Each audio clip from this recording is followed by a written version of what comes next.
Hello, everybody. We're live, and I'm here with Angela Walker, who is running for the vice presidential nomination of the Green Party, with me, Howie Hawkins, who's running for the presidential nomination of the Green Party. Hey, everybody. Y saludos a todos tonight. And we've run 19 of 20 primaries, so we're in good shape. And I think we have a real opportunity because the two governing parties now, it's clear for anybody that just looks at their own experience that the two governing parties are presiding over a failed state. We have 4% of the world's population in the United States and about 30% of the COVID-19 infections and deaths. And while Europe was able to maintain payrolls through their government paying companies to keep people on payroll, so their unemployment is a fraction of ours, we're at probably 25% now, if you believe the figures of the National Jobs for All Coalition, who does a analysis not just of what the Bureau of Labor Statistics releases, but looks at discouraged workers, part-time workers seeking full-time work, and other workers, and they're up to 26%, and that was mid-April, and we're still going down. And so we got these two parties that are dogmatically committed to private enterprise providing the medical supplies we need for this health crisis and to build us out of this economic recovery. And of course, what we're calling for is an eco-socialist Green New Deal with, on the order of $3 trillion a year for 10 years to rebuild the economy for 100% clean energy and zero to negative greenhouse gas emissions by 2030, because that's what the climate science carbon budgets say we need to do. It creates 38 million jobs, includes an economic bill of rights to jobs, income, housing, healthcare, education, and a secure retirement. And we need that massive public investment to get us out of this depression, because consumers are hammered. And to the extent they still have money, they're using it for essentials. So demand is low. Investors aren't going to invest because it's too risky. That's a recipe for a long-term depression. And that's why we need an eco-socialist Green New Deal. So you want to add to that, Angela? I thought that would just sort of set the setting where we are right now. And I guess the last point is Trump is incompetent, Biden's invisible. So it's an opportunity for us to step up and point the way toward a real solution. Yeah, and I mean, just piggybacking off, as I usually do, what you said, I think there's a lot of urgency right now. Like you, and I've said this before, that there's this convergence of things that are happening, that people are ready for this message. People are ready for this platform. People are ready for, frankly, ready for socialism. I mean, they may not call it that. People have been red baited in this country since forever. So, I mean, they may not use the word socialism, but they understand these concepts. They understand the issues. They understand that at a time when people are not, there's a pandemic. You should not be being forced, because that's what's happening, forced back to work or forced out of your home into a potentially dangerous situation to make money for, make money for your boss, make money for a capitalist. And people are angry because they're lacking a class analysis, and they're not understanding that you're not demanding your right to work. You're demanding the right to not starve. You should be able to stay home with your families during this pandemic, or stay home, whatever your situation is. I know here in South Carolina, we were not quarantined. So, my family in Wisconsin is a whole nother story. But, for folks who are in a quarantine situation, you should not have to be worried about your rent. You should not have to be worried about your utilities. You should not have to be worried about access to groceries or things like that. Those things should be taken care of for you by the state. And so I think people, because being pressed with all the issues that are coming from this pandemic, are thinking, coming around to thinking and questioning capitalism. And I could not be happier.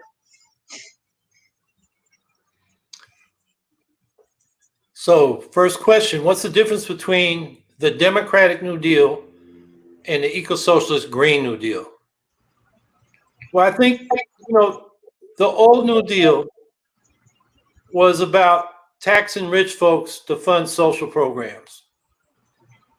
And what we're talking about in the eco-socialist Green New Deal is socialist economic democracy. If you just leave the billionaire class intact and just tax them, that concentrated economic power they have translates into concentrated political power.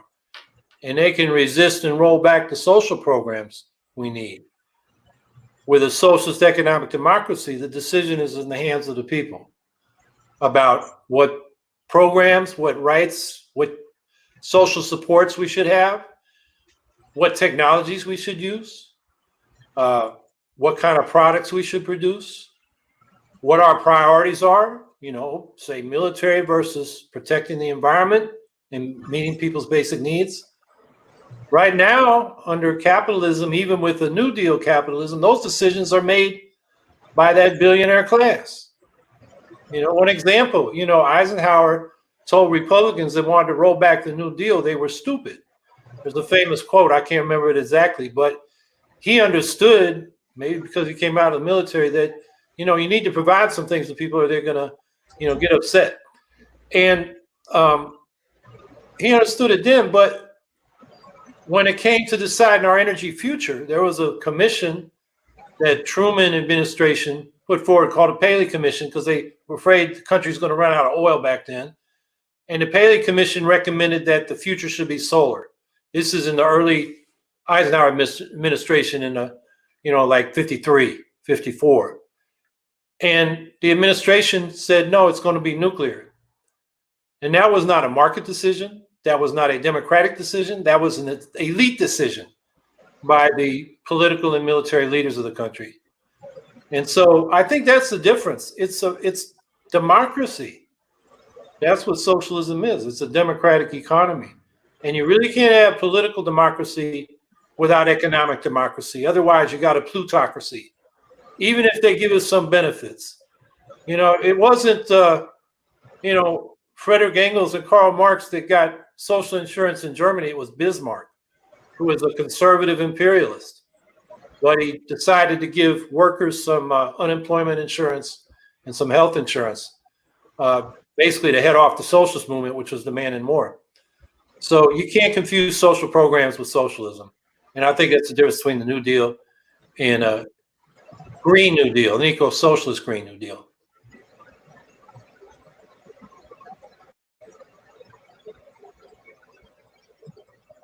Okay, next question from Pilot Dog. What's your plan for an actual withdrawal from Iraq and Afghanistan while ensuring we don't leave too large a power vacuum like we did last time?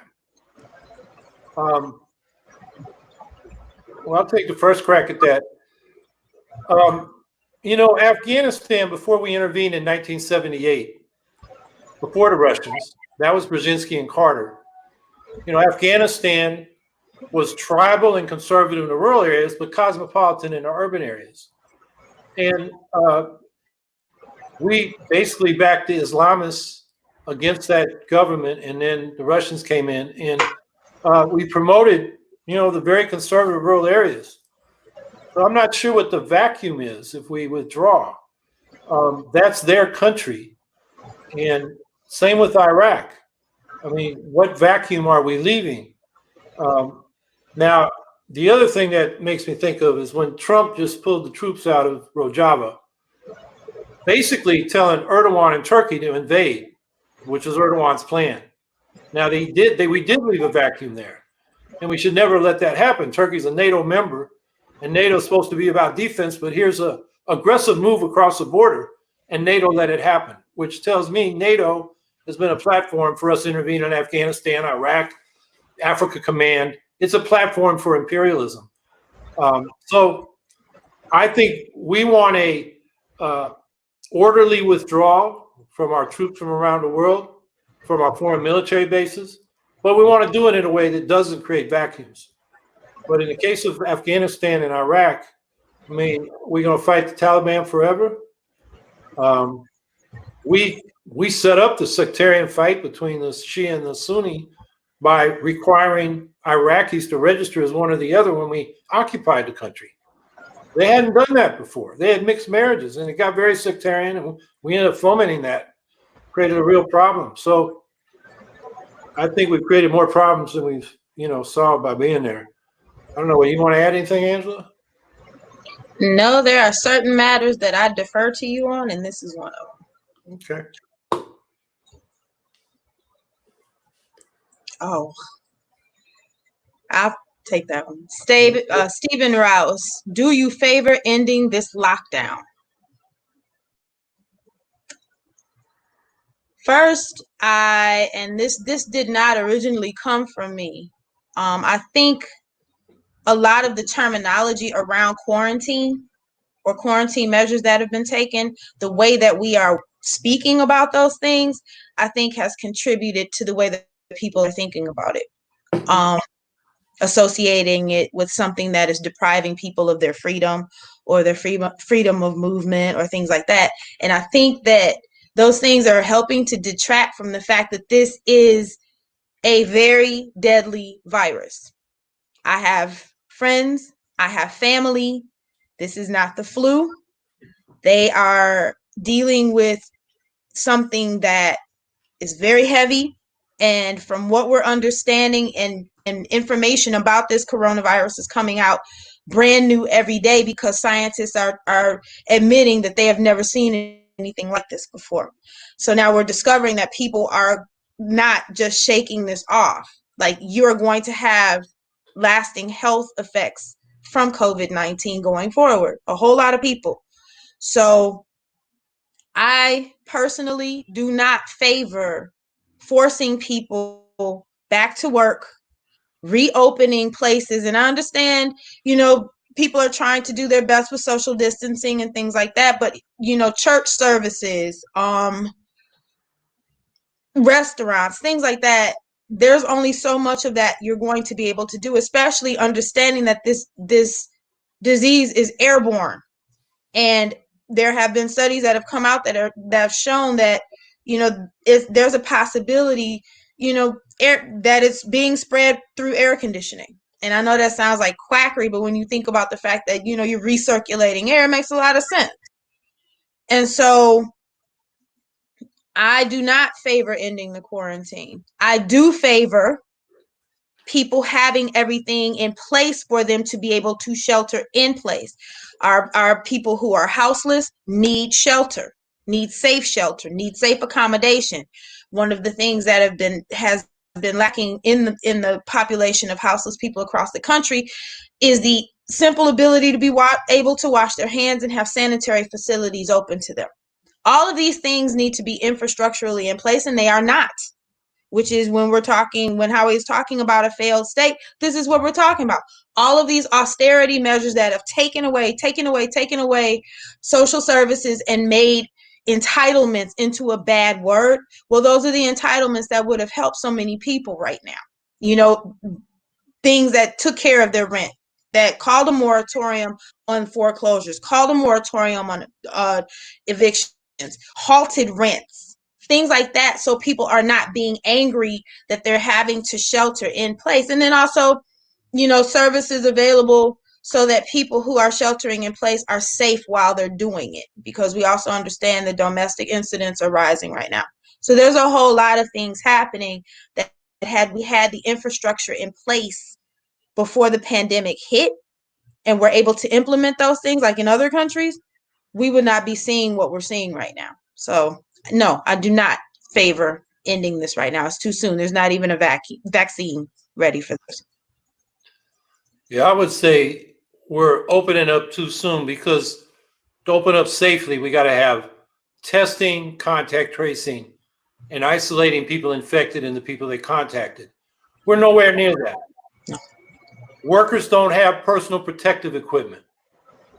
A lot of medical workers don't even have it.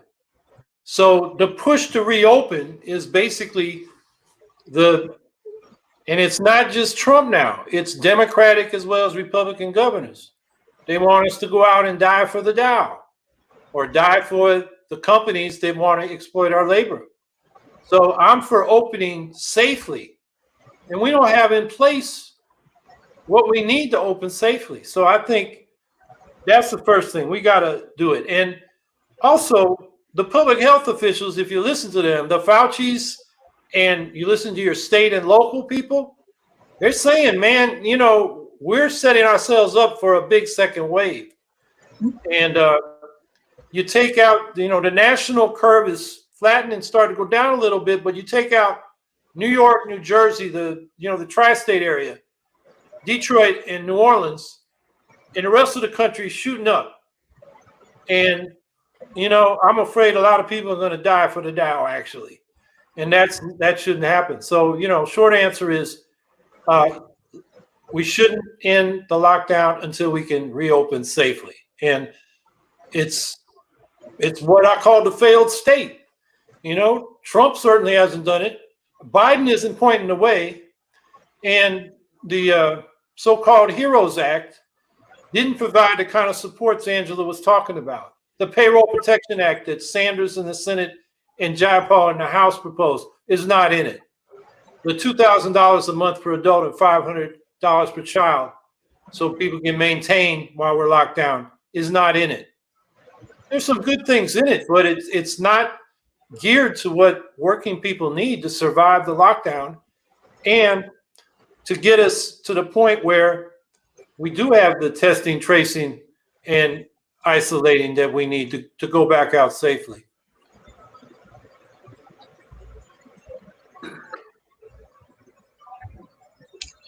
Miss Mighty Mel says, happy birthday to Malcolm X, rest in power.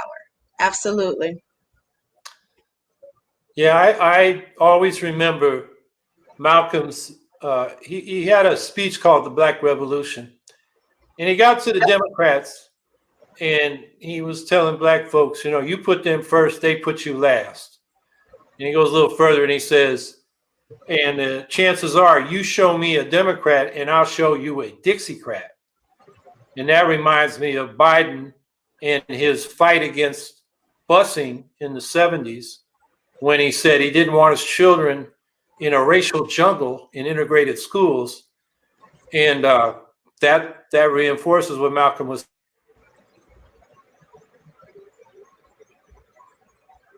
The Mason-Dixon started at the Canadian border.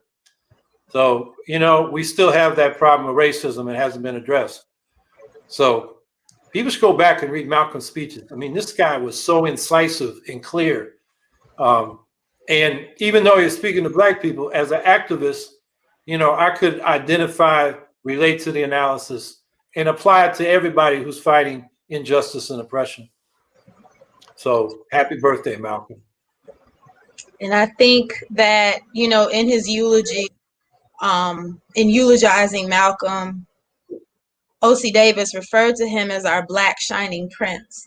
And I think that is as apt now as it was when Mr. Davis said it.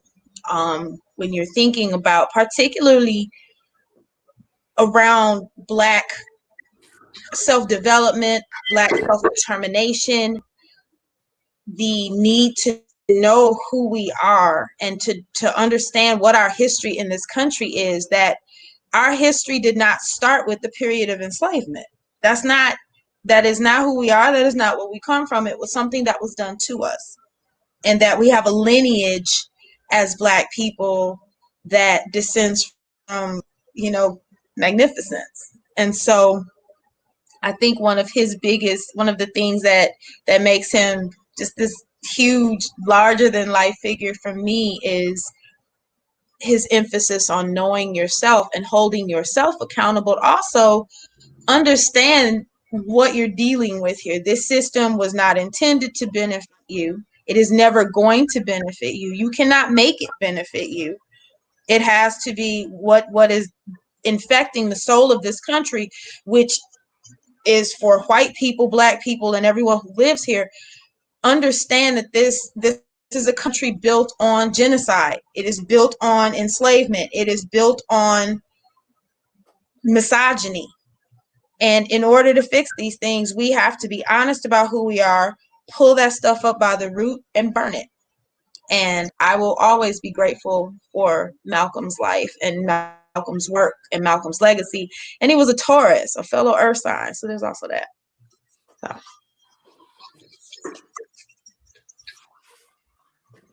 Colin Bolafente. Howie Hawkins 2020. How do you plan to break the mainstream media blockade against third-party candidates? Well, I'll start by saying we're going to be more interesting than old Joe Biden.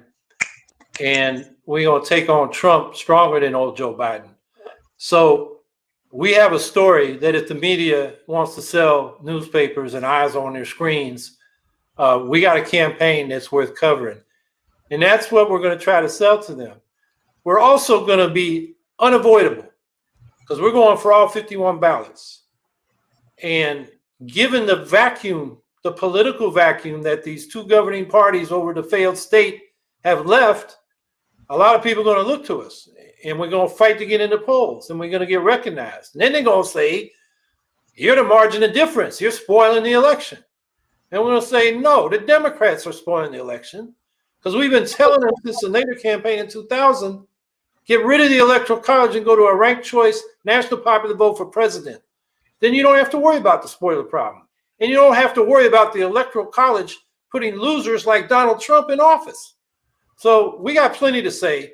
And if any reporters are listening, hey, we're going to be much more interesting. Everybody's been hearing Trump's shtick for a long time, and Biden is invisible. So I think we got something that'll make the campaign interesting. What do you say, Angela? I wholeheartedly agree. And I mean, it's not a matter of us tooting our own horns because we kind of don't have to. But I think that two working class candidates that are highly relatable to pretty much most of the electorate that is not being, interviewed or talked to or thought about by either party. Because the Democrats take people of color, they take our vote for granted. And the Republicans pretty much don't pay any attention to us. So when you're thinking about who's interesting, who generates interest from people, why not us? I mean, especially now, we are you.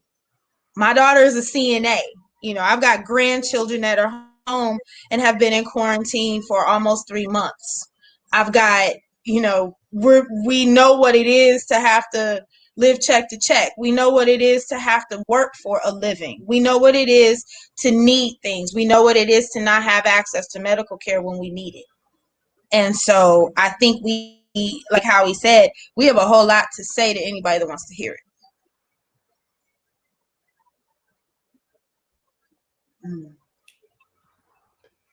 You want to take that one? Yes, I'm looking at that. Victor Zavala is asking, do you have a plan to address the crisis of missing and murdered Indigenous women and girls? We absolutely do. And I was reading it earlier, and it is expanding the reach of FAWA, which is the Violence Against Women Act. And I was making notes about it earlier. It's already in place. I remember voting for it to go through initially, and now it's up for reauthorization, which I think you could probably speak to the minutia of it better. But we absolutely support measures that keep Native women safe. I know that the rate of assaults with Native women and girls on by non-Native people there is exponentially higher than the rate of assault and murder of women and girls that are non-Native. And it's not really publicized unless you're looking for that information. They're not really talking about it. So that's something that we're definitely going to address. And how you can speak to the legal minutia of it. Yeah, the Women Against Violence Act is up for reauthorization. It's passed in the House. It's blocked in the Senate. Now, the old Violence Against Women's Act law is still in effect. The problem all along has been the federal government, the U.S. attorneys have been very weak in enforcing investigating and then prosecuting people that commit violence against Indigenous women. And a lot of this happens around particularly fossil fuel projects like the Bakken oil fracking, the XL Keystone Pipeline, the Enbridge Line 5 expansion. And those are very powerful fossil fuel interests that U.S. attorneys, state attorneys general, and district attorneys are reluctant to prosecute. And so I forget the figure, it's like 2/3 of the complaints made to them, they don't even investigate. So that's one thing. The other thing is this reauthorization includes a provision to, and this was a change. There was about 35 years when Indian nations could not enforce laws against non-Indians on their territories. And that got changed in the law in 2013.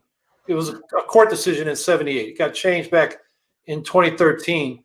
But the problem is a lot of these Indian nations don't have the resources to have a vigorous law enforcement and court system to bring non-Indians who commit assault and violence against Native women to justice. So it's also got to be funded. And I think those are the things we can do at the federal level. And, right now, the House passed it, but the Senate, the Republicans don't care. And that's where we're at. We got a clean house.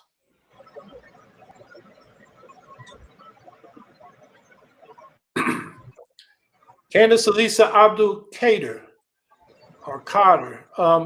This month marks 72 years since the Nakba. What are your stances and policies on the illegal Israeli occupation of Palestine, and what is your plan for addressing oppressive governments? Thank you both for doing this and always standing up for justice.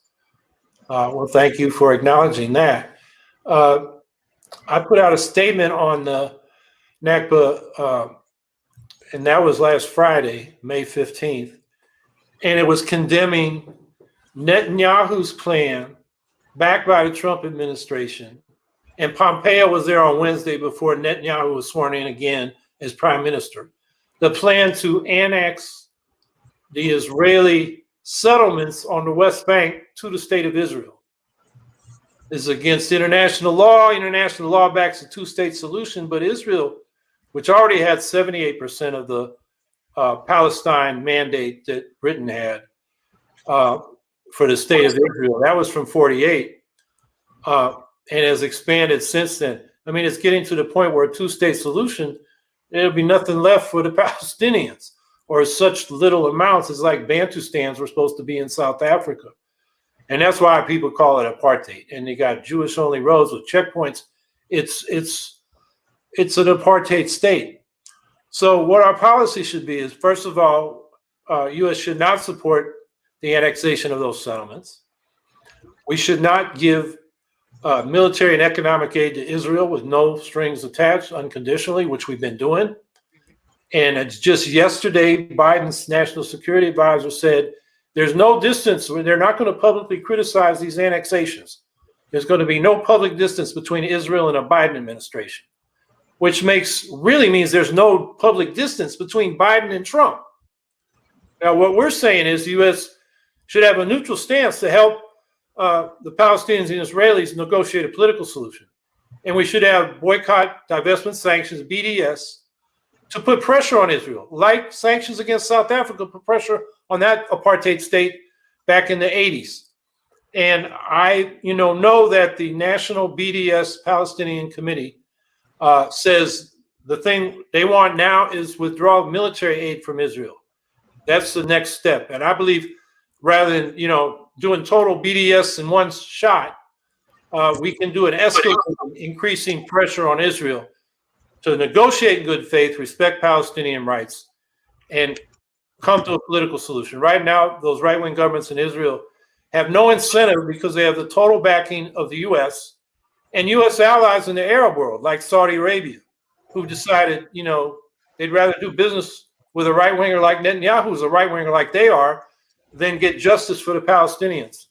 And so it's a real shame. The Palestinians are a stateless people, And some countries give lip service to them, but nobody's doing much. And that's a real tragedy that, if there's an injustice in the world, that certainly is one of them. Angela, you want to add? No, I think you covered everything I might have said. Okay.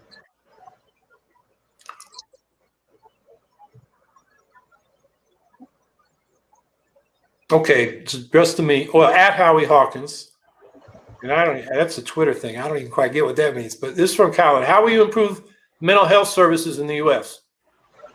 Well, it would be included within a Medicare for All system, which I want to expand to a fully socialized national healthcare service that's community controlled. So we would go Medicare for All, which means national health insurance, a single public payer pays for all medically necessary services.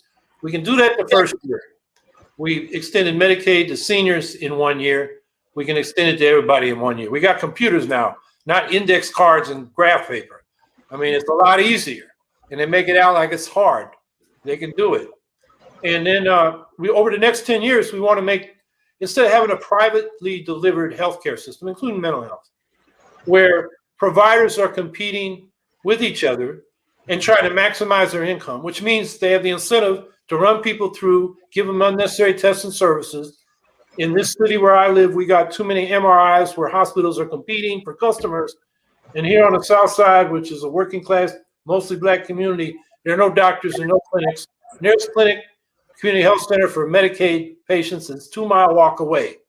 Half the people in this neighborhood don't have cars. Public transportation sucks. And then the hospitals are 2 miles away if you want to go up there, but they don't really encourage Medicaid patients to go up there.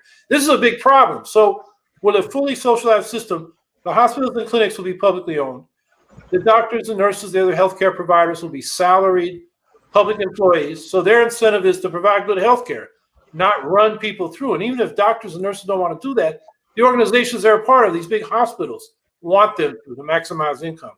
That would disappear. And then community control. We'd have local health boards, 2/3 elected by the general public, 1/3 by the healthcare workers. And then people like this neighborhood I'm sitting in would have their own advocates on that board to make sure we do get doctors and clinics down here. And everybody would have an interest in not having more MRIs than we need and not enough basic healthcare in the communities. So that's the kind of system. And then when we say all medically necessary services, we include mental health services. So that's the kind of healthcare system we're talking about.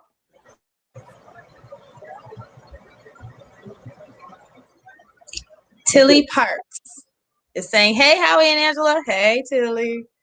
I got my Hawkins 2020 shirt today. Just want to tell you I am a big supporter. That is so dope. And just so folks know, in case you're ordering, I'm glad Tilly got theirs, that the shop has been deemed non-essential during this pandemic, and that the shirts are, they had been deemed non-essential, but the shirts are shipping now. I'm excited about this. So thank y'all for being patient, and folks who've ordered them will be joining Tilly in getting theirs.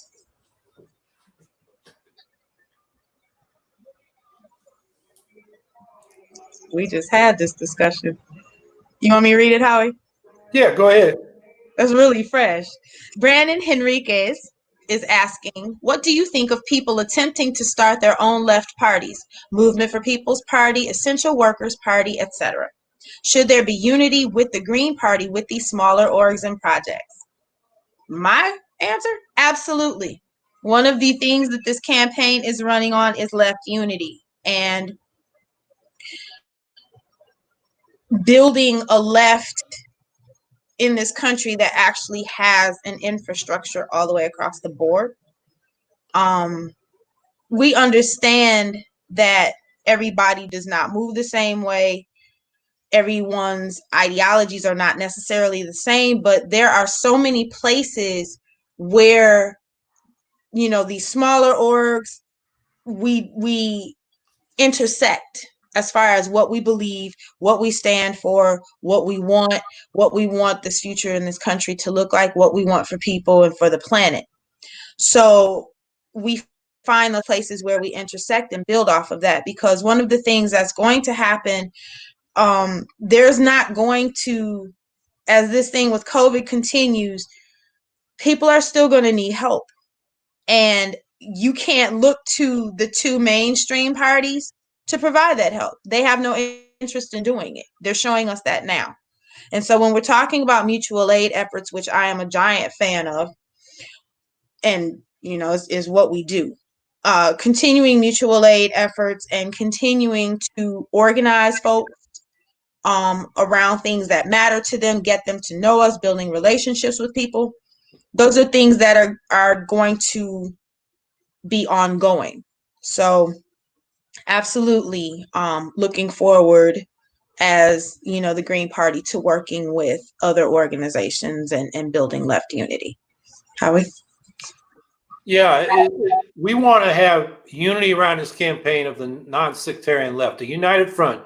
So we're going for the state parties, independent progressive state parties in some of the states like Oregon and South Carolina and Vermont. We have the endorsement or the nomination really of the Socialist Party, although they don't have any ballot lines. We're hopefully getting the Green Party nomination. So we're doing that with party. And then there are organizations like the Movement for a People's Party. I hadn't heard of the Essential Workers Party, but they need to organize. And, I'm for everybody getting organized. And I think where we're at right now is we should work together during the campaign. This is like first few dates. We're not getting married. We're not merging yet. But after the campaign, that should be, a discussion and see, how we can take what comes together in this campaign and build it into something bigger as we go forward. So I think that's where we're at. And we actually just had a discussion right before this one on that very topic.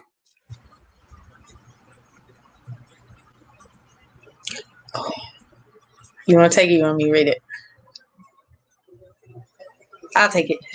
Drew Hawkswood is asking, do you support UBI even after coronavirus? Absolutely. Absolutely. People, there are, and I forget what the estimate is, Howie, and I know you know it better than I do, the percentage of jobs that have basically just evaporated during the pandemic, or this where we are in the pandemic now. And so those folks are going to need help, and people are going to need something to help them, maintain themselves as much as possible. And also, as Howie points out when he's talking about the economic portion of the eco-socialist Green New Deal, is that people having money in their pocket stimulates the economy and helps keeps things going. Although you can definitely explain that better than I can. But yes, I support the UBI even during this pandemic, through this pandemic, and beyond, because people need that help. Yeah, the particular form of universal basic income I support is a guaranteed minimum income above poverty built into the tax structure. So if your income is below the poverty line, which itself needs to be raised because that's another discussion, but it's woefully low. It's a old formula dated from the late 50s, and it's just wrong. So if you're below poverty, the government will send you checks to bring you up above the poverty line. And then if you start making money over the poverty line, you pay income taxes on a progressive scale. The income tax needs to be made more progressive. That's another discussion. I prefer that to the kind of UBI that Andrew Yang was talking about, where everybody gets $1,000, even if you're Bill Gates or Donald Trump or Warren Buffett. They don't need it, but it's very expensive. And that's why Yang could only offer $1,000 a month and still spend $2-3 trillion a year. It's a much more expensive proposition, and it gets to people that don't need it. And it's not enough for people that do need more. Yeah. So that's the long-term policy. Now, the proposal for $2,000 per adult and $500 per child that has been put forward by Bernie Sanders and Ro Khanna in the House, I support for the duration of the coronavirus, because it's very simple. You just get it out to everybody. Don't ask questions. Don't have them fill in a tax form. Just get it out, because we need to put cash in people's hands so they can pay the essentials. And that complements the Payroll Protection Act that I was talking about earlier, because not everybody's working. We also have people that provide care, like women. A lot of times not paid at all. They just take care of the household. A lot of times they do that in addition to their, regular wage job. And that work doesn't get compensated. But the fact that women don't have income from it means that they're dependent on the breadwinner, and that can leave them in relationships that they'd be better getting out of, but they don't have the option for economic reasons. So that's a little more nuanced or particular form of a universal basic income that I propose.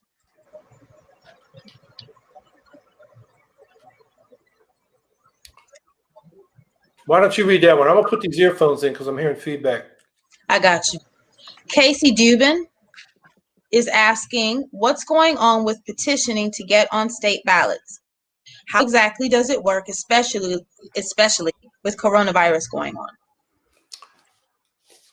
Well, we're on about half the states, and in the coronavirus environment, when it's not in accordance with public health guidelines for social distancing to go out and physically get signatures, we have been appealing to state governments, the governor, the secretary of state, the legislative leaders, to say, put us on the ballot in the interest of democracy, because petitioning is unreasonable now. And Vermont did that. Illinois refused. We took them to court, and the judge put us on the ballot. And we're going through all these different states, and we're getting different forms of relief. In New Jersey, they're doing electronic signatures, which will probably be okay because it's only 800, easier state. In Maine, they asked for just the filing fee being sufficient, which we have to do anyway. And it varies from state to state. And then in Alaska, that government was unresponsive, and we have people on the petition, and they're going out there with gloves, masks, disinfectant. So every time somebody signs, they disinfect the pen, they disinfect the petition, and they're going out to get 5,000 signatures. So it varies from state to state, but we are very strongly committed to getting on all 51 ballots. We want to give people all over the country an option, particularly when we have these two presiding parties presiding over, or governing parties presiding over a failed state. People deserve an alternative. And the other thing we're doing is we're closing in on qualifying for federal primary matching funds, which means every contribution up to $250 from individuals will be matched by the federal government. And we do that by raising $5,000 in those contributions of $250 or less in 20 states. We're the only campaign in the country doing that. The major party candidates don't want to do it because if you accept that money, you can't spend more than $50 million on your primaries. Well, we're not even going to get close to 50 million, and that's more than you need. And then none of the other minor party candidates seem to be strong enough to even apply if they are trying. So we're the only campaign in the country doing that. And what we're going to do is when we qualify, we're going to pour all that money back into the ballot access efforts, because that's essential. We got to get on the ballots. And right now, we can't say we're not going to get on any ballot. There's some tough states, and Indiana being one of them that I can think of right now. The Green Party's never been on in Indiana. There's a lot of reasons for that. I won't go into the details, but we're fighting for every ballot.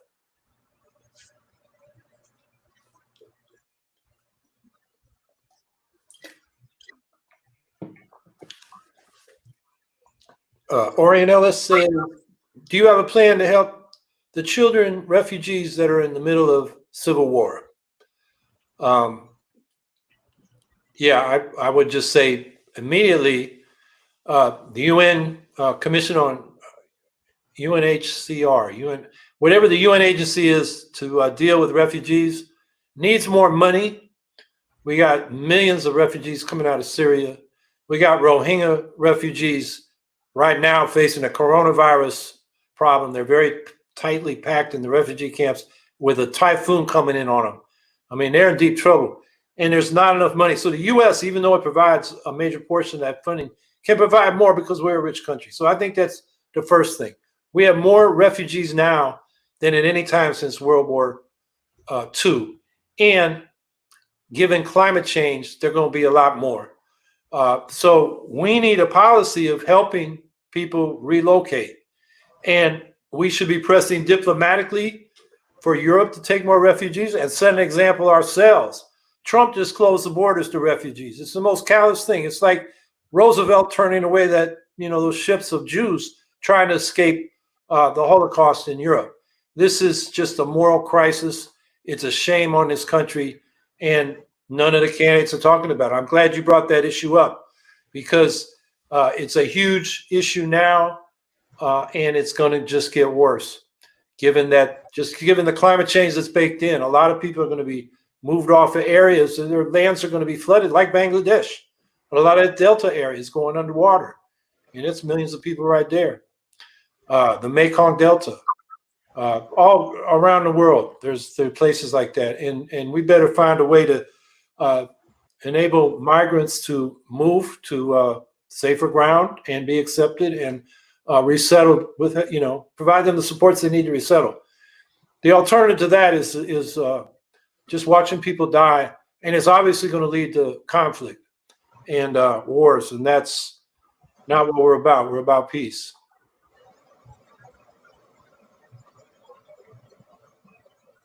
Turbo Kitty is asking at Angela and at Howie Hawkins, now that we have 2/3 majority needed to pass ERA, will you sign it into law? Of course. That is in our party platform as the Green Party, and it is a part of our platform as a campaign.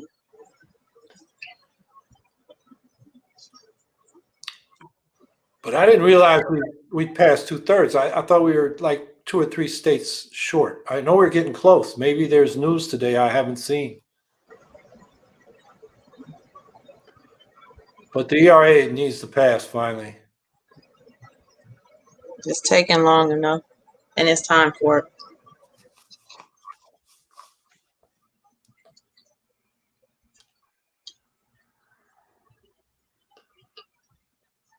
We're waiting for a question.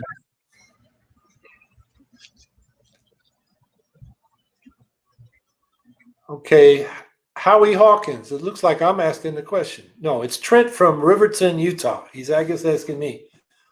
Also, are there any demands, policies your campaign could pressure Biden on?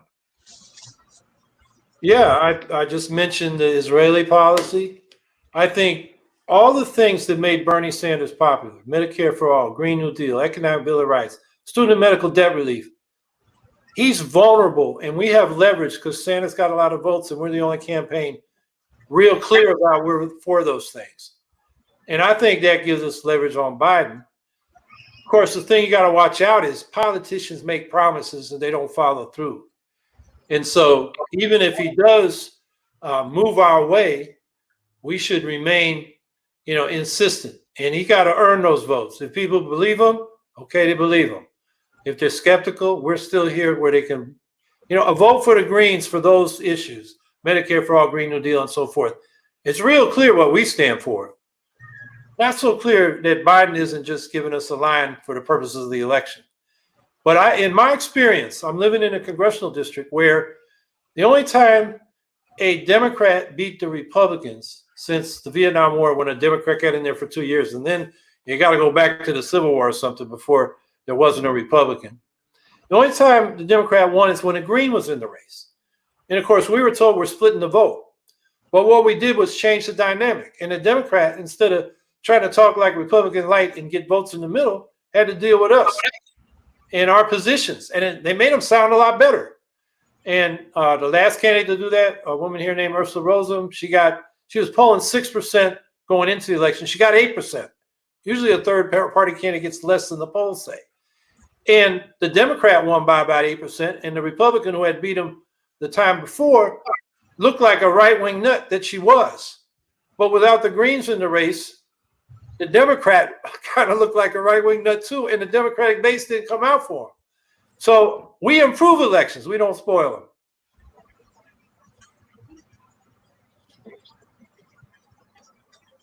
Natalie Mason is asking, what are your plans to deal with a Congress hostile to third-party administration?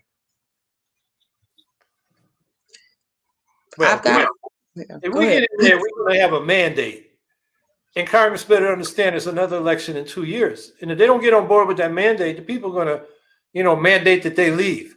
So I think we got leverage right there.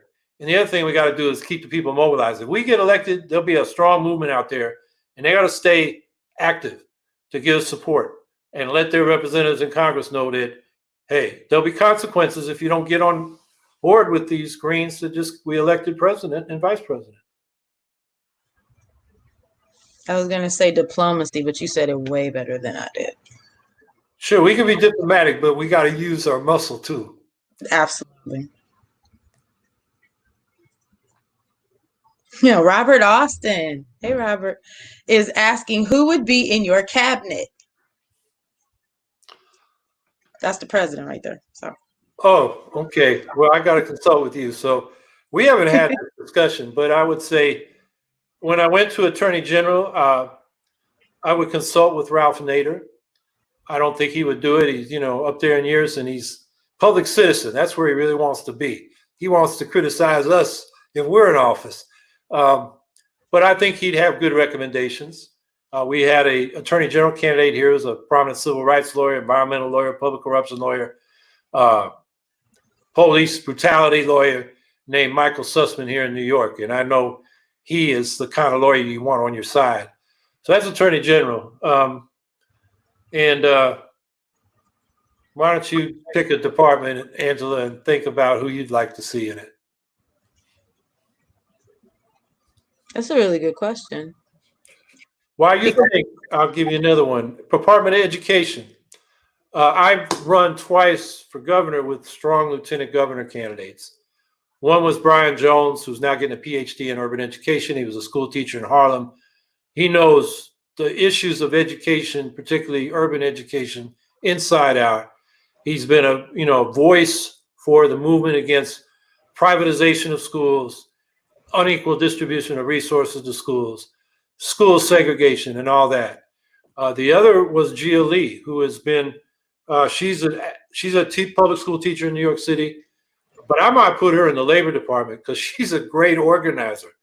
All these what they call them, red state.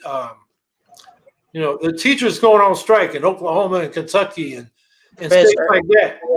She was helping them organize. And then she went down to Puerto Rico to fight the privatization of schools down there. So I think she'd make a good Secretary of Labor.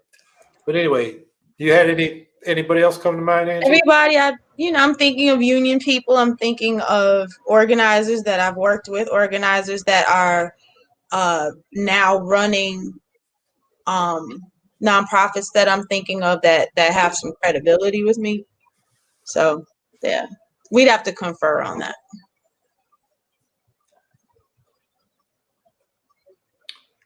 So Derek Wheeler, Salt Lake City, what is your vision for the American healthcare system, and what role do you see private insurance playing? Do you agree with Bernie's bill, or are there changes you would make? Do you see doctors working for the federal government, or would you have hospitals private? And I answered that earlier, so maybe Derek just came on. So I'm going to try to give a shorter version, and that is we want Medicare for all, national health insurance, a single public payer the first year.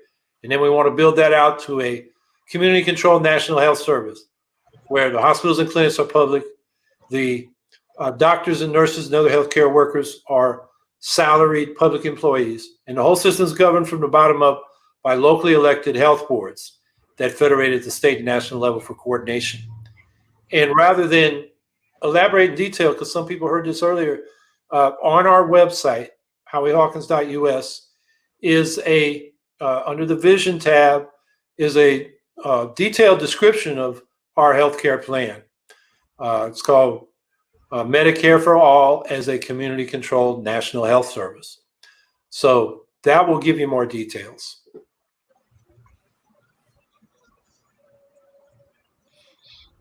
Ronnie BS is asking, who's choosing the questions for you to answer? Should we say the boss, the campaign manager? Exactly. Andrea Merida. I can hardly get a picture and stay in the picture. I can't be looking at other stuff. I'm just not that good on this electronic stuff. So she's helping us. She's picking them.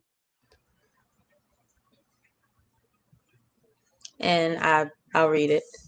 Ronnie BS is also asking, do you support the Second Amendment, and would you roll back unconstitutional laws and regulations that limit the people's right to keep and bear different types of arms? We just had that discussion too, Howie. Yeah, you want to take the first crack at that one?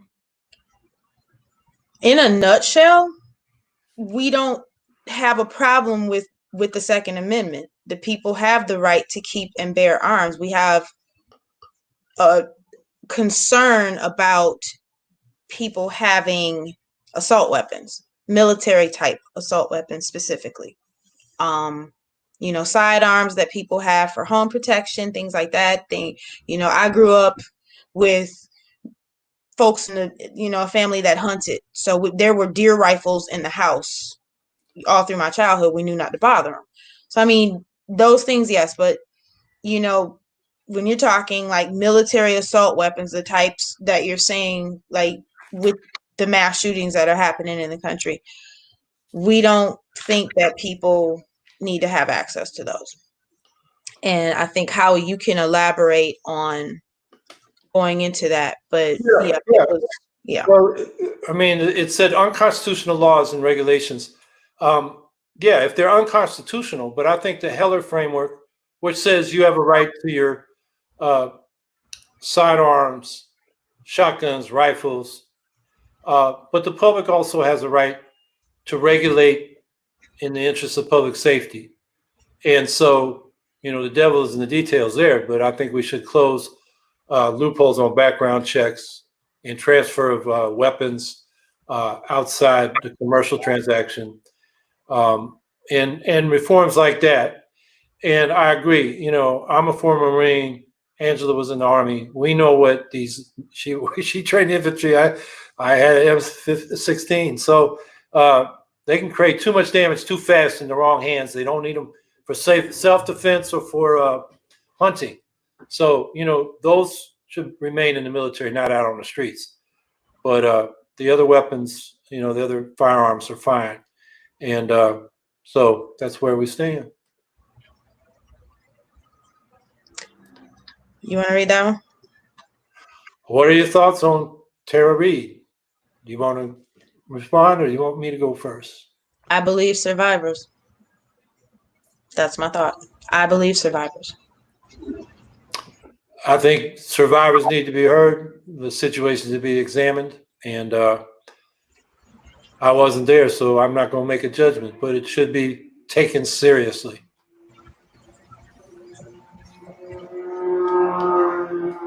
And now the boss is saying that was the last question. So, yeah, you got to get up early to drive that truck. So, you have any last words for folks tonight? No, just wherever y'all are, whatever is happening. I know a lot of states are opening up. I mean, South Carolina, where I live, I'm seeing a giant increase in traffic, a lot of out-of-state license plates. So folks are traveling. Just please be careful. Cooperate with what the public health folks are asking y'all to do.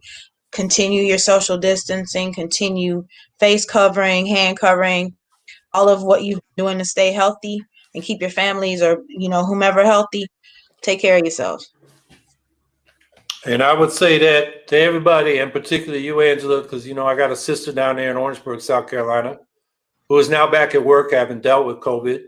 Mm-hmm. She texted me the other day. She's scared because she's working in a group home. That's where she got it. Oh. And, and we don't know if you get long-term immunity. We don't think you do from this. You can get it again like a cold. And so, this may be endemic, and it's going to change the way we live until there's a vaccine, if there is one, because they've been working on a vaccine for HIV for 40 years. We don't have one. So this is changing our world. So, I urge people really, take this seriously, be safe, and be well. And, I appreciate the questions. We're going to keep doing this.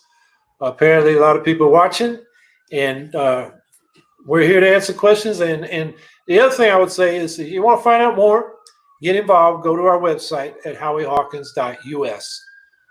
There it is on the screen. The boss is on the job. So, please check that out. And that's how you get involved and find out more about what we're talking about. So thanks for being here. Get some sleep, Angela, and I'll see y'all next time we do this. Take care. Take care. All right.